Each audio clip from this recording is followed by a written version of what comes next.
मोंथा चक्रीवादळाची तीव्रता कमी झाल्यानंतर ठळक दाब क्षेत्राची निर्मिती झाली आहे। ही प्रणाली विदर्भातील गडचिरोली आणि गोंदिया जिल्ह्यापर्यंत पोहोचल्यामुळे या भागात पाऊस पडतोय। आज आणि उद्या राज्यातील काही भागात पावसाचा अंदाज देण्यात आलाय। मोंथा चक्रीवादळाची तीव्रता कमी झाल्यानंतर त्याचं रूपांतर ठळक कमी दाब क्षेत्रात झालंय। ही प्रणाली पूर्व विदर्भ आणि शेजारच्या दक्षिण छत्तीसगड भागात होती।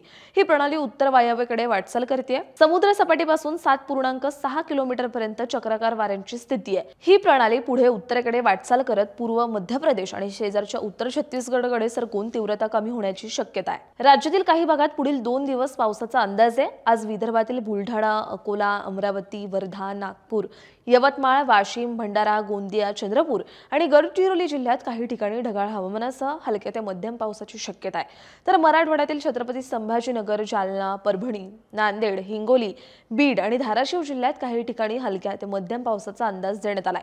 मध्य महाराष्ट्रातील पुणे, अहिल्यानगर, नाशिक, धुळे, जळगाव आणि नंदुरबार जिल्ह्यातही काही ठिकाणी ढगाळ हवामानासह हलक्या सरींची शक्यता वर्तवण्यात आली आहे। उद्या विदर्भातील अमरावती, नागपूर, भंडारा, गोंदिया, चंद्रपूर आणि गडचिरोली जिल्ह्यात तसंच छत्रपती संभाजीनगर, नाशिक, जळगाव, धुळे आणि नंदुरबार, रायगड आणि पालघर जिल्ह्यात काही ठिकाणी हलक्या ते मध्यम पावसाची शक्यता आहे। जालना, परभणी आणि नांदेड जिल्ह्यातही काही ठिकाणी हलक्या सरींचा अंदाज आहे। शनिवारी मध्य महाराष्ट्र, कोकण आणि मराठवाड्यातील लातूर तसंच नांदेड जिल्ह्यात काही ठिकाणी पावसाचा अंदाज देण्यात आला।